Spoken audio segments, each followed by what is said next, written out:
Hello, I'm in the most gorgeous, I don't know if you can see, the most gorgeously bluebelly wood on a walk with the fam. They have been very much not invited to this video, but apologies if they pop up.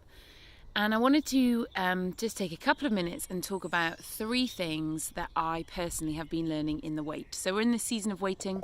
We don't know how long we're going to be here or how long this waiting season is going to last, but there are 3 things that I've really personally learnt. The first is not to forget the character of God. I think that when we're waiting for something, we naturally start examining the circumstances or ourselves in the wait. I have been examining the call. Is this the right thing? Are we trusting for the right thing? Is it not happening because it's not right?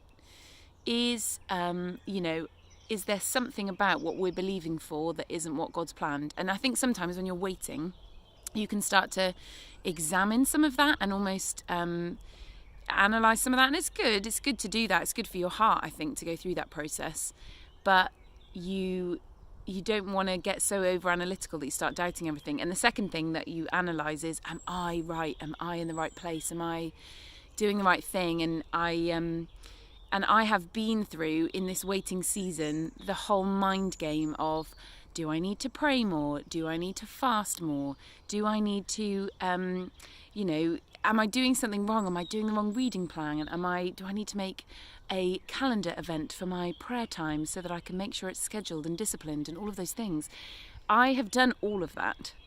And in all of those moments where I'm hyper-focused on the detail of, am I doing the wrong thing? Am I the wrong person for this job? I just realised that I've taken my eyes off the character of God, who is good. He's my Father. He wants to bless me. He has a great plan for me, whether it looks like America or whatever it looks like. It's such a good plan, and I don't need to jump through hoops to get it. I need to have faith, and I need to allow him to speak into my faith in this season and stretch it. But I don't need to perform some kind of bag of tricks. And so I think that's the first thing that I'm really learning in the waiting, is the character of God is unchanging. My circumstances might change, but the character of God is unchanging, and it's really, really good.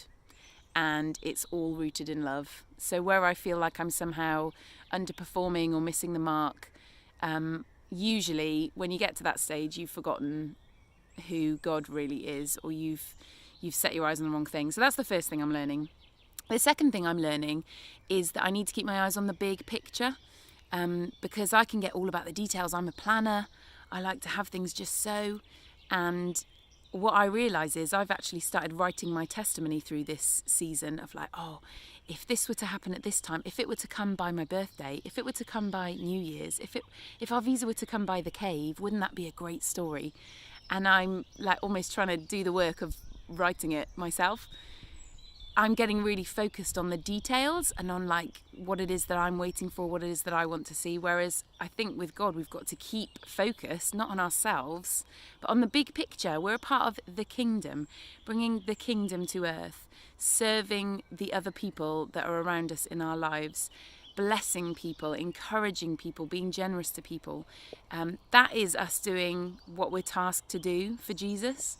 So I think whenever I get like obsessed with the details, I have to come back to the big picture of whether I am in Hereford, in America, in wherever else I'm going to be in my lifetime. I've really only got one job, and that's to represent Jesus.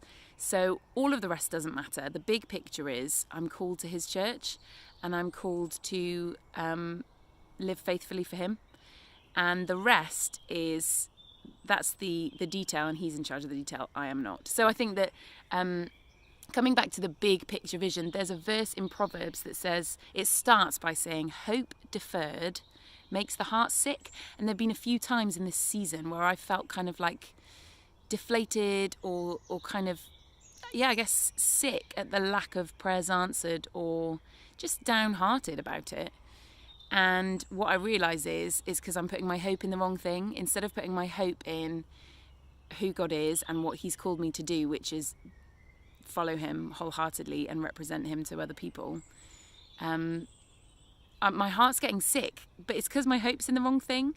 If my hope is in the big picture, global beauty of what he's doing right now across the world, wherever we are. When we give our lives to him, we get to be a part of it. And so I definitely think keeping my eye on the big picture has been the second lesson. And then the third lesson, honestly, has been surrounding myself with people who keep on speaking faith. I've been in this situation so many times where people have wanted to encourage me or wanted to share like some faith with me, but they've been hesitant because they're like, I don't want to get your hopes up, but I feel like something's happening. I feel like God says he's got it.